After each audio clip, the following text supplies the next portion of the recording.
자, 오늘 우리가 듣게 된 설교 말씀은 요한복음 4장 45절에서 54절까지 있는 말씀입니다. 자, 오늘 설교 말씀 요한복음 4장 45절 54절에 있는 말씀을 통해서 우리는 믿음의 성숙이라고 하는 그런 제목으로 오늘 함께 말씀을 나누려고 합니다.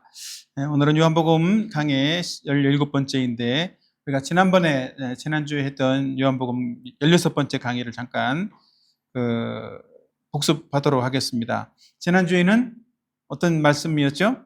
예수님의 양식이라고 하는 그런 제목으로 말씀을 같이 나누었습니다.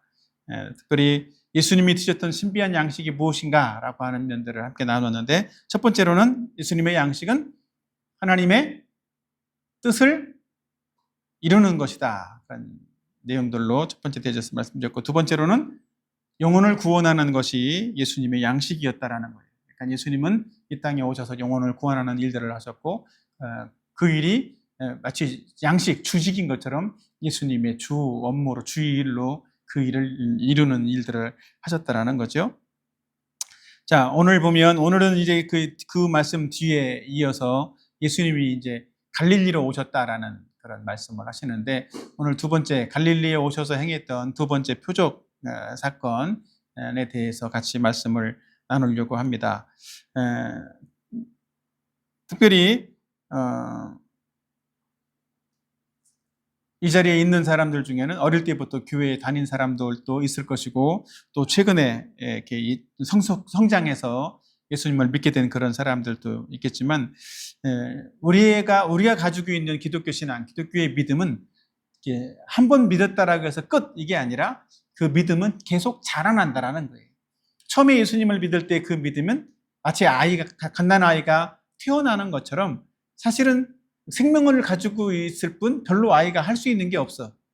먹고 사는 거 그 정도밖에 못 한단 말이야, 대부분들은. 그러나 아이가 점점 잘 먹으면서 성장을 하고 뭔가 자기 스스로도 움직이고 밥도 먹고 일도 하고 이렇게 뭔가 움직일 수 있는, 사회생활을 할 수 있는 어떤 한 사람의 인격체로 건강하게 자라나가는데, 그런 것처럼 우리의 믿음도 그렇다라는 거예요. 점점 자라게 되어 있다라는 거지. 그래서 특별히 성경은 그 믿음을 씨앗에 비유를 하고 있어요. 이렇게 보면 씨앗 하나가 땅에 심겨지면 마치 아주 작은 씨앗이지만 씨앗이 땅에 심겨지면 이렇게 씨앗이 자라고 조금씩 커서 결국은 나중에는 큰 나무가 되는 것처럼, 그렇게 우리의 믿음도 자라나는 씨앗과 같다라고 성경은 비유를 하고 있어요. 그래서 누가복음 13장 9절에 보면 마치 사람이 자기 채소밭에 갖다가 심은 겨자씨 한 알 같으니 자라 나무가 되어 공중의 새들이 그 가지에 깃들였느니라, 이렇게 말씀을 하고 있어요. 이 말씀은 하나님 나라를 또 나무에 비교하면서 설명해 주신 내용인데, 사실은 구원받은 사람들의 믿음도 이렇게 점점 자라난다라는 사실에 대해서 보여주고 있는 거예요. 처음에는 그 믿음이 작고 보잘것없고 또 불완전하지만 점점 성숙해서 또 온전한 어떤 믿음의 사람으로 변화되어진다라는 거죠. 오늘 우리가 읽은 이 요한복음 이 본문의 말씀에서도 보면 왕의 신하라고 하는 한 사람이 등장을 하는데, 문제는 이 왕의 신하의 아들이 병이 들어서 지금 죽게 되었다라는 거예요. 사경을 헤매고 있어. 그런 절박한 상황에 되었을 때 이 왕의 신하는 처음에는 아마 의사들도 동원을 해서 뭔가 고치려고 해봤을 거예요. 근데 예수님이 자기가 사는 집 근처에 오셨다라는 소식을 듣고 예수님을 찾아왔다라는 거죠. 물론 집 근처라고 한다라고 해서 우리처럼 이렇게 이 동네, 이 근처 이렇게 그런 의미가 아니라 한 몇십 킬로, 30km 정도 떨어진 그런 곳에서 온 거예요. 사실은 왕의 신하라고 하면 나름대로 어느 정도의 신분인지는 정확하게 나와 있지는 않지만, 왕의 신하라고 한다면 그래도 공무원이잖아, 그죠? 그 당시로서는 아마 꽤 다른 사람들에 비해서 권력도 있고 부와 명예도 가지고 있었을 것인데, 이 사람은 나름대로 아들의 병을 고쳐주기 위해서 나름대로 노력도 해봤겠지만, 그런 것이 부질없다라는 사실들을 알고 결과적으로는 예수님께 가지고 나와야 된다라는 어떤 그런 믿음으로 예수님께 가지고 나왔다라는 거죠. 오직 한 분 예수님만 내 아들의 병을 고칠 수 있다. 지금 아들이 어떤 상황에 있다라고 그랬어요? 우리가 읽은 내용에 보면 아들이 지금 죽게 되었다라는 거지. 지금 죽어가고 있어. 근데 죽어가고 있는 사람을 살리는 것은 요즘도 사실은 쉽지 않지만 그 당시에는 더 그랬겠죠. 그래서 이 왕의 신하는 가버나움에서부터 시작해서 32km 정도 떨어진 이곳까지 예수님이 첫 번째 표적을 행하셨던 가나 있는 이쪽 지역까지 찾아와서 예수님께 요청을 한 거예요. 제발 좀 우리 동네에 오셔서 우리의 죽어가는 아들을 고쳐주십시오. 이렇게 말씀했다라는 거죠. 근데 그 예수님은 그 왕의 신하의 어떤 모습을 보면서 단순하게 그 아들의 병을 고쳐주어야 되겠구나, 이런 것에 머무르지 않고 왕의 신하의 그 믿음을 성장하도록 발전시켜주도록 만들어주시려고 하는 그런 계획을 가지셨다라는 거예요. 그래서 예수님은 이 왕의 신하의 이 아들의 문제, 또 왕의 신하와의 이런 대화를 통해서 우리 자신의 믿음도 이렇게 작은 믿음이지만 점점 자라날 수 있다라는 사실에 대해서 보여주시고, 또 우리도 그런 믿음을 자라나게 하기 위해서 결국은 누구에게 찾아 나와야 되냐면 왕의 신하가 했던 것처럼 예수님께 찾아 나오고, 무슨 문제가 있어도 늘 예수님께 가지고 나갈 때 우리의 믿음이 자랄 수 있다라는 사실에 대해서 잘 보여주고 있다라는 거죠.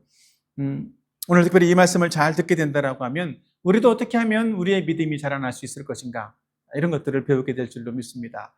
많은 사람들이 내 믿음은 왜 잘 안 자랄까, 이런 생각도 하기도 할 텐데, 오늘은 특별히 우리의 믿음이 어떻게 하면 성장하고 성숙할 수 있을 것인지 특별히 두 가지 측면들을 함께 살펴보려고 합니다.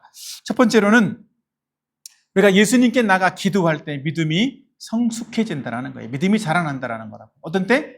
예수님께 나가서 기도할 때. 그리고 우리는 기도의 응답을 경험할 때 믿음이 성숙해지는 거예요. 그리고 요한복음 4장 47절 또 49절 이 말씀에 보면 여기서 내용, 내 아들의 병을 고쳐주소서, 이렇게 그 왕의 신하는 예수님께 나와서 말씀을 드렸죠.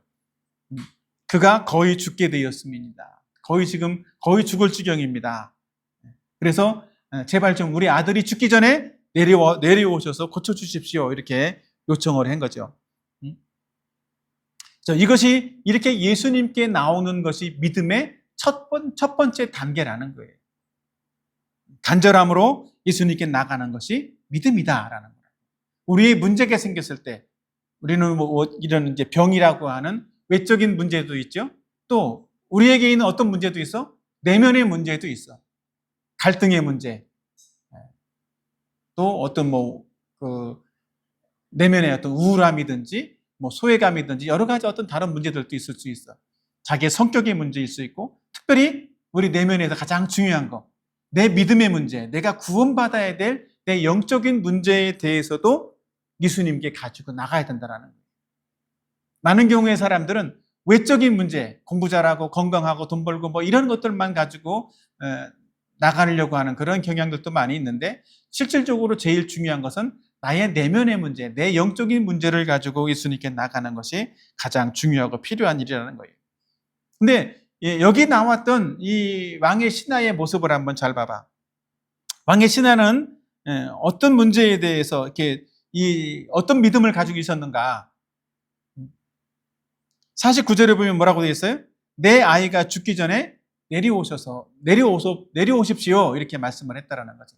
그러니까 죽기 전에 예수님이 와야만 나올 수 있다라는 생각들을 한 거야. 그 정도 믿음이라고. 그리고 예수님이 가야 되는 거야. 근데 예수님은 가지 않으면 고칠 수 없나요? 예수님이 안 가셔도 고칠 수 있어. 반대로 또 그 사람이 죽으면 예수님을 살려낼 수 없나요? 죽어도 살려낼 수 있단 말이에요. 그러니까 이 사람의 믿음은 예수님이 꼭 오셔야 되고 죽기 전에 오셔야 아이가 살 수 있겠다라고 하는 그런 믿음을 가지고 있었다는 거죠. 이것이 이 사람이 가지고 있었던 첫 번째 믿음이었던 거예요. 우리도 마찬가지라는 거죠. 우리도 그런 믿음을 사실은 아주 이 작은 보잘것없는 믿음이라도 우리의 믿음을 가지고 하나님께, 예수님께 나가는 것이 필요하다라는 거예요. 어떤 초등학생이 그랬더라고 그래. 아버지가 아끼는 물건을 떨어뜨려 가지고 고장나게 만들었대. 그래서 아빠한테 이거를 말씀드려야 되나 안 드려야 되나 망설이고 며칠 동안을 밤잠을 설치고 있다가 하루는 날 잡아서 아버지에게 가서 말씀을 드려야 되겠구나 이렇게 생각을 하고 가서 말씀을 드렸다라는 거예요. 아빠 죄송해요. 내가 사실은 아빠가 아끼는 이 물건을 떨어뜨려 가지고 망가뜨렸어요. 이렇게 말씀드렸다라는 거지. 그러면서 이제 너무 죄송해서 또 아빠 앞에서 이제 아이가 울었다라는 거예요. 근데 그 떨어뜨렸다라는 것을 들었을 때 아빠는 어땠을까? 내가 아끼는 이 물건을 네가 주의해야지, 떨어뜨렸어 이렇게 말하기 전에 아이가 울면서 얘기하는 것들을 보면서 아빠는 야 괜찮아 그러면서 용서해 주었다라는 거지. 근데 만약에 이 아이가 계속 아빠한테 숨기고 가지고 나가지 이게 잘못을 말하지 않았다라면 아들은 어떻게 되었을까? 말을 했기 때문에 용서를 받았지만 말하지 않았다면 어떻게 될까요? 아들은 계속 불안할 것이고 아들은 계속 어둠 속에서만 살아가야 돼. 또 그것을 숨기기 위해서 또 다른 거짓말을 또 해야 되는 그런 상황에 처한단 말이에요. 그러니까 믿음이라고 하는 것은 결국은 자기 자신의 문제를 가지고 솔직하게 예수님께 나가는 거, 고백하는 것, 자백하는 것부터 시작한다라는 것. 나는 죄인입니다 라는 것부터 가지고 나가야 되는 것이고 내 문제가 바로 이겁니다 이렇게 가지고 나가야 되는 것. 이것이 나에게 문제라는 것을 솔직하게 인정할 수 있는 것, 예수님께 가지고 나가는 것, 그것이 믿음의 시작이라는 거죠. 그리고 간절함으로 예수님께 나가는 그것이 우리의 문제를 해결해 주실 분은 예수님밖에 없습니다. 이렇게 간절하게 예수님께 나가는 것이 결국 믿음의 시작이다라는 사실들을 오늘 본문에서 우리에게 가르쳐주고 있다는 거죠. 두 번째로 또 예수님께 집중하는 것이 믿음이다라는 거예요. 예수님에게 집중을 하면 우리의 믿음이 자라난다라는 거예요.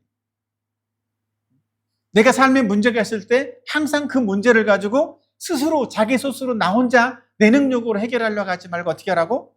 예수님께 가지고 나가서 그 문제를 해결받으라는 거예요. 어려움이 생길 때 항상 누굴 생각해야 돼? 첫 번째, 예수님을 생각하라는 거예요. 잔머리 굴리지 말고 문제가 생기면 이 문제를 어떻게 해결할까? 내 능력으로 어떻게 할까? 어떤 사람에게 찾아가서 사람을 의지해서 도와달라고 할까? 이거 생각하지 말고 첫 번째 해야 될 일은 뭐라고? 예수님을 의지하는 거예요. 예수님께 나아가는 것이고 예수님께 집중하는 것이 필요하다라는 거예요. 그럴 때 우리의 믿음이 조금씩 자라나게 되는 거예요. 이 왕의 신하의 믿음은 분명히 처음에는 그랬다고 그랬지? 내 아이가 죽기 전에 내려오셔서 제발 좀 고쳐주십시오. 근데 나중에 보면 이 왕의 신하는 자기 집으로 예수님과 함께 간 것이 아니라 혼자 갔어요. 예수님이 가지도 않았다고.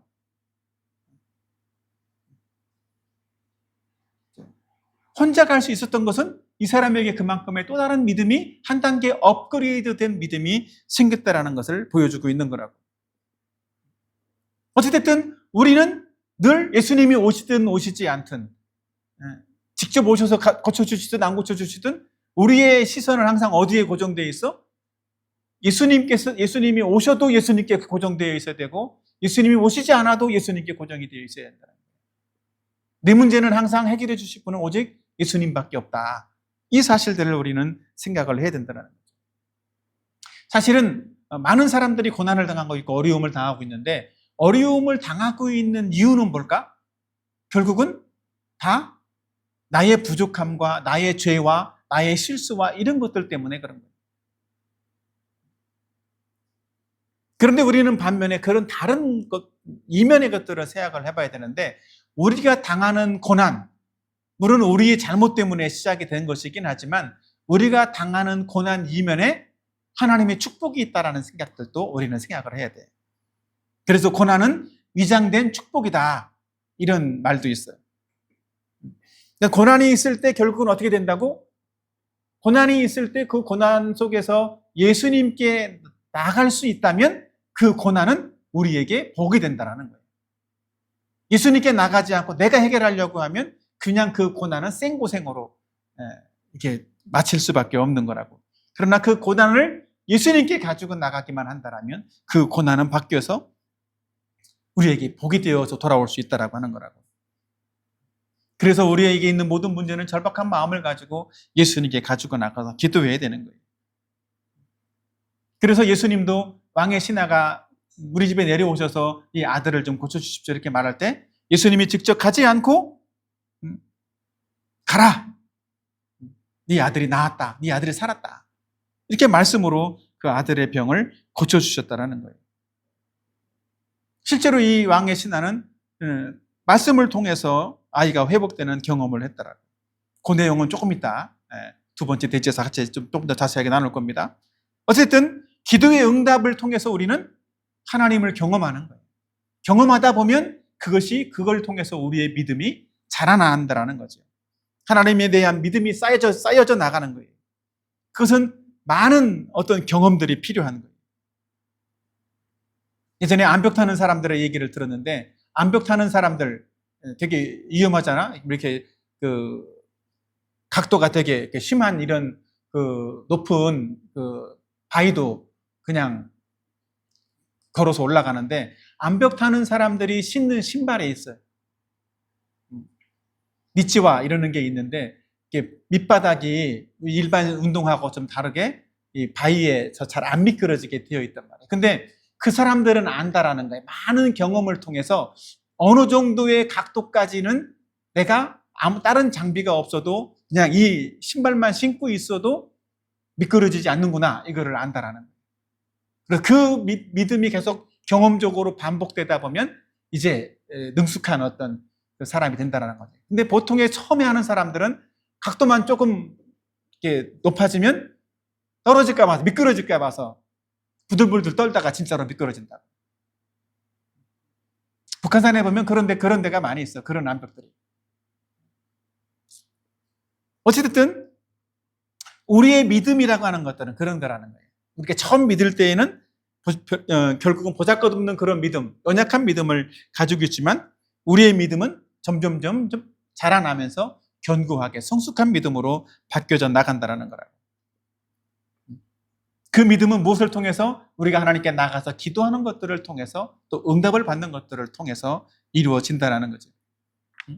자, 에스겔서 36장 37절 말씀 다 같이 한번 읽어보도록 할까요? 다 같이 시작. 주 여호와께서 이같이 말씀하시느니라. 그래도 이스라엘 족속이 이같이 자기들에게 이루어 주시기를 내게 구하여야 할지라.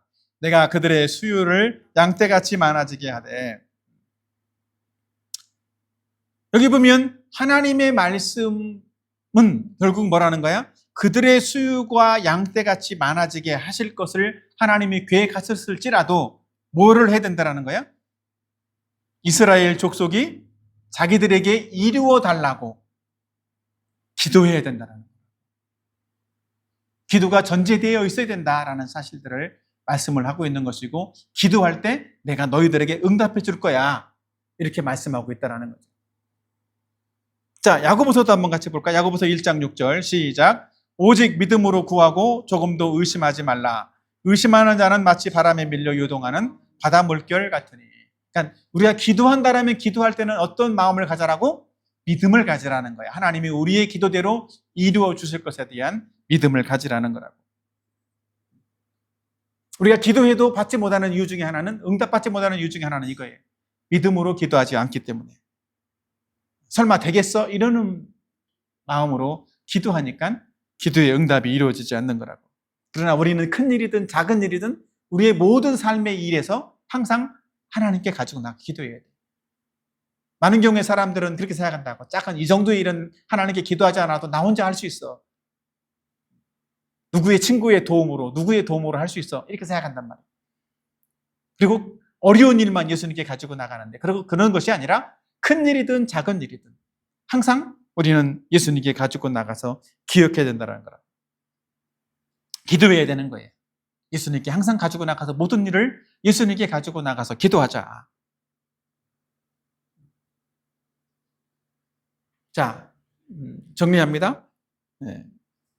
믿음의 성숙은 아주 거창하지 않아도 못에서부터 시작된다고, 우리의 문제를 가지고 정직하게 또 솔직하게 예수님께 가지고 나가서 기도하는 그것에서부터 우리의 믿음이 시작되고, 그 기도의 응답을 경험함으로써, 믿음으로 기도하고 그 기도의 응답을 경험함으로써 우리의 믿음이 점점 축적되어지고 쌓여지고 성숙해져 간다라는 사실을 오늘 이 말씀을 통해서 나누었습니다. 자, 믿음이 성숙하기 위해서 필요한 것 첫 번째가 예수님께 나가서 기도해야 된다라는 사실을 나눴는데, 두 번째로는 말씀에 순종할 때 믿음이 성숙해진다라는 거예요. 우리는 말씀에 순종해야만 된다라는 거죠. 자, 한번 요한복음 4장 50절에서 52절 말씀 앞에 보고 또박또박 같이 한번 읽어보도록 합시다. 시작. 예수께서 이르시되 가라, 내 아들이 살아있다 하시니 그 사람이 예수께서 하신 말씀을 믿고 가더니 내려가는 길에서 그 종들이 오다가 만나서 아이가 살아있다 하거늘 그 낫기 시작한 때를 물은즉 어제 7시에 열기가 떨어졌나이다 하는지라. 아멘.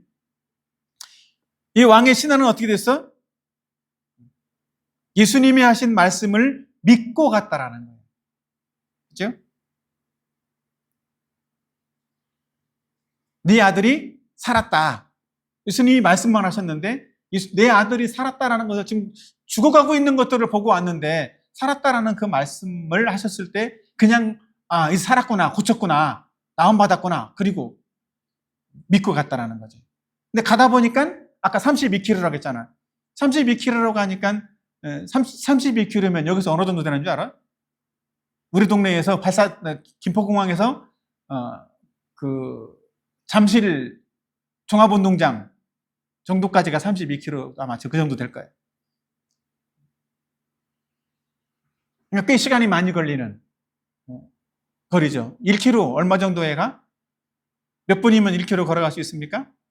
한번 생각을 한번 해봐. 거기다 곱하기 30km. 원래 군대에 있을 때 행군할 때 보면 보통 밤새워서 걷는 시간이 보통 30km가 돼.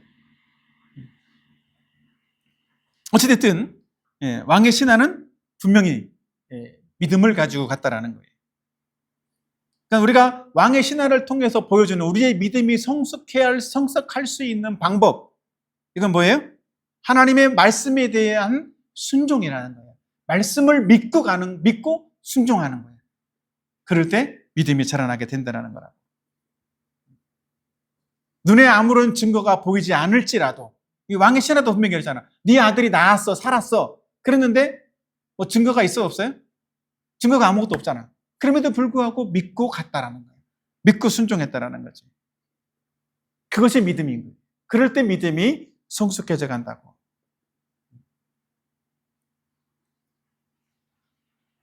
이런 왕의 신하의 모습을 통해서 우리도 예수님의 말씀에 어떤 태도를 가져야 되는가라고 하는 것들을 보여주는 거예요. 믿음의 성숙은 반드시 뭐 해야 된다고? 근거가 무엇이어야 된다고? 말씀이어야 된다고. 하나님 말씀. 천지를 창조하신 그 하나님의 말씀을 근거해서 우리는 믿음을 가져야 되는 거예요.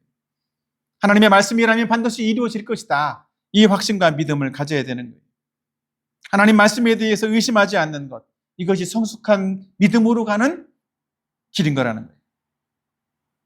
보이지 않아도 하나님 말씀하셨기 때문에, 예수님이 말씀하셨기 때문에 나는 믿고 순종한다. 이런 마음이 믿음을 성숙하게 할 수 있는 길이라는 거죠. 자, 우리가 한 가지 실례를 한번 들어보고 싶은데, 우리가 여행을 가든지 잘 모르는 동네에 가면 가끔 다른 지나가는 사람들에게 길을 물을 때가 있어, 그죠? 근데 길을 물으면 보통의 사람들이 어떻게? 나를 따라오세요. 그리고 나를 데리고 거기까지 가나요, 안 가나요? 안 가지, 그지? 안 가고 여기로 쭉 가고요. 쭉 가다가 두 번째 어떤 사거리가 나오면 거기서 좌회전하시면 바로 앞에 보여요. 뭐 이런 식으로 알려준단 말이에요. 근데 그 안내하는 사람들이, 알려준 사람들의 말을 듣고 우리는 어떻게 반응할까요? 그 사람한테 너 거짓말이야? 진짜야? 이거 왜 확인을 해? 안 해? 확인 안 한단 말이야. 그거 확인 안 하고 그 사람이 알려준 그대로 정말 쭉 가서 직진해서 두 번째 사거리에서 좌회전을 하면 내가 원하는, 내가 가려고 하는 목적지가 있다라는 사실을 믿고 간단 말이야. 그러니까 그 사람의 말을 믿는 거야. 그 사람이 알려준 것이 진짜겠지. 이러고 믿고 가본단 말이지. 근데 그러니까 갈 때는 어때? 그 사람의 말을 듣고 갈 때는 진짜 거기 있는지 없는지 우리는 알 수가 없어. 증거가 없단 말이야. 아무것도. 근데 진짜로 가봐야만 뭘 알게 돼? 거기에 있구나. 이것을 확실하게 알게 되어진다는 거죠.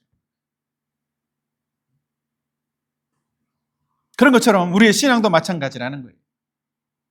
첫 번째로는 우리의 신앙도 말씀에 순종할 때 구원에 이르게 돼. 많은 사람들이 그렇게 말하는 경우들이, 예수님을 믿으세요 그러면 증거를 보여줘 보세요. 아니면 하나님을 나한테 보여주면 내가 예수님 믿을게. 이렇게 말하는 사람들도 있어요. 근데 보여준다고 믿을까요? 볼 수가 없는 거야, 사실은. 근데 우리는 무엇을 통해서 예수님을 믿고 무엇을 통해서 하나님을 믿게 될까요? 성경의 말씀을 통해서 예수님을 믿고 하나님을 믿게 되는 거예요. 자, 따라서 우리 같이 읽어봅시다. 로마서 10장 17절 말씀 시작. 그러므로 믿음은 들음에서 나며 들음은 그리스도의 말씀으로 말미암았느니라. 믿는다라는 것은 하나님의 말씀을 믿을 때에만 그 믿음을 통해서 구원받게 되는 거예요. 그러니까 하나님이 살아있음을 믿는 것 역시 말씀을 통해서. 자, 베드로전서 1장 23절도 같이 한번 읽어봅시다. 시작. 너희가 거듭난 것은 썩어질 씨로 된 것이 아니요 썩지 아니할 씨로 된 것이니 살아있고 항상 있는 하나님의 말씀으로 되었느니라. 우리가 거듭나는 것, 구원받는 것은 하나님의 말씀으로만 되는 거라고. 하나님 살아있음을 보여줘봐, 이것이 아니라 하나님의 말씀을 통해서 살아계신 하나님을 경험하는 것이고 믿는 것이고, 거듭나는 건 역시 마찬가지로 믿음으로, 하나님의 말씀을 믿음으로써 거듭나는 것이다라는 거죠. 자, 또 한 가지 요한복음 5장 24절 말씀 시작. 내가 진실로 진실로 너희에게 이르노니 내 말을 듣고 또 나 보내신 이를 믿는 자는 영생을 얻었고 심판에 이르지 아니하나니 사망에서 생명으로 옮겼느니라. 이봐요, 내 말을 듣고 나 보내신 이를 믿는 자는, 그러니까 들은 대로 믿는 거예요. 말씀을 듣고 들은 대로 믿을 때 영생을 얻고 생명을 얻게 되는 그런 일들이 일어난다라는 거예요. 그죠? 우리는 분명히 그렇게 얘기했어요. 말씀을 순종할 때 구원받는 믿음이 생긴다. 자, 또 하나. 말씀에 순종할 때 믿음이 성장한다라는 거예요.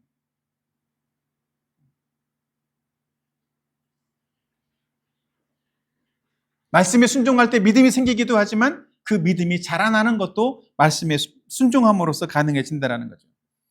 그래서 믿음의 성숙은 사실은 말씀을 경험할 때에만 믿음이 성숙해지는 거예요. 내가 말씀을 순종해 봤더니 정말 이렇게 말씀이 이루어졌어. 이것을 경험을 해야만 한다는 거죠. 그러니까 듣고 믿는 수준을 넘어서 듣고 순종하는 수준이 되어져야 하나님 말씀을 경험하고 믿음도 성숙해져 갈 수 있다는 거예요. 자, 히브리서 5장 13절 다 같이 한번 읽어보도록 합시다. 시작. 이는 젖을 먹는 자마다 어린아이니 의의 말씀을 경험하지 못한 자요. 젖을 먹는 사람은 어린아이인 것처럼 하나님 말씀을 경험하지 않는 사람이 어린아이라는 거예요. 그럼 성숙하려면 어떻게 해야 돼? 성장하려면 하나님 말씀을 경험해야 돼. 경험은 어떻게 통해 경험을 할 수 있어? 믿고 순종해야 경험할 수 있는 거지. 그죠? 그래서 오늘 요한복음 4장 53절 말씀, 이게 믿고 순종했다라는 걸 보여주고 있는 거예요. 다 같이 봅시다. 시작. 그의 아버지가 예수께서 내 아들이 살아있다 말씀하신 그 때인 줄 알고 자기와 그 온 집안이 다 믿으니라. 예수님이 네 아들이 살았어 라고 말씀하신 그 시간에 집에서는 아들의 열기가 떨어지고 살아나기 시작했다라는 거죠. 이 왕의 신하가 얼마나 놀랐을까? 와, 대단하다. 그러지 않았겠어요? 그래서 실제로 이제 이 왕의 신하가 집에 갔겠지, 그지? 집에 가서, 야, 어제 내가 7시에 예수님하고 대화를 하면서 예수님이 7시쯤에 나한테 네 왕의 아들이 살았어. 이렇게 말씀하셨는데, 예, 이 아들이 살아난 것이 어제 7시경이었다면서 이렇게 이제 얘기할 수 있는 거죠. 그래서 온 집안 사람들이 이 왕의 신하뿐만 아니라 온 집안 사람들이 다 예수님을 믿게 되었다라는 거예요. 개인의 믿음이었지만 이제는 온 집안 사람들의 구원 얻는 그런 믿음으로 결과가 달라진 거죠. 그래서 믿음이 성장해져 간다라고 하는 것은 결국은 나뿐만이 아니라 누구까지? 나를 넘어서 내 주변의 가족과 내 주변에 만나는 사람들에게까지 영향력을 끼칠 수가 있는 거라고. 우리의 믿음은 이래서 점점 자라나가는 거예요. 내 믿음이 자라면 자랄수록 나도 온전해지지만 나를 통해서 내 주변에 내가 만나는 사람들도 예수님을 경험하게 되고 그들도 예수님을 믿는 결과가 나오게 된다는 거예요. 그러니까 전도한다는 건 사실은 내가 믿지도 않는데 어떻게 전도하겠어? 내가 믿고 내가 확신하고 내가 경험한 그런 일들이 있어야 그런 것들을 통해서 내 주변의 사람들에게 그런 것들을 보여주기도 하고 그들도 경험하게 되고 그래서 정말 예수님이 정말 살아있구나. 예수님 말씀은 정말 이루어지는구나. 이런 사실을 보여줌으로써 그들도 예수님을 믿게 되는 그런 결과가 생기는 거예요. 아멘. 오늘 이 왕의 신하의 모습을 믿음을 통해서 우리의 믿음은 어떻게 갖게 되고 구원받게 되고 구원받은 그 믿음이 구원받는 걸로 끝나는 것이 아니라 어떻게 하면 더 자라나고 성숙해져서 온전하게 되는가라는 사실들을 함께 나누었습니다. 특별히 오늘 정리를 하면 첫 번째 대지에서는 뭐랬어요? 우리에게 있는 절박한 순간 어떤 문제들이 생겼을 때 어떻게 하라고? 예수님께 간절한 믿음으로 가지고 나가서 기도해야 된다.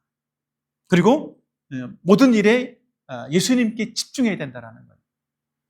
그것이 믿음의 시작이라는 사실들을 나누었습니다. 두 번째로는 예수님의 말씀대로 순종하는 것도 믿음의 시작이지만 예수님 말씀을 순종할 때 우리의 그 믿음이 자라난다라는 사실들을 함께 나누게 되었죠. 그래서 말씀에 기초한 믿음, 하나님 말씀을 믿고 순종하는 그 믿음이 우리의 믿음을 성장하게 만들어준다는 거예요. 그것이 참된 믿음이라고. 그래서 우리도 아직 구원받지 않은 사람들은 하나님 말씀을 잘 듣고 배우고 그 말씀을 믿으면 거듭나는 구원받는 사람이 돼.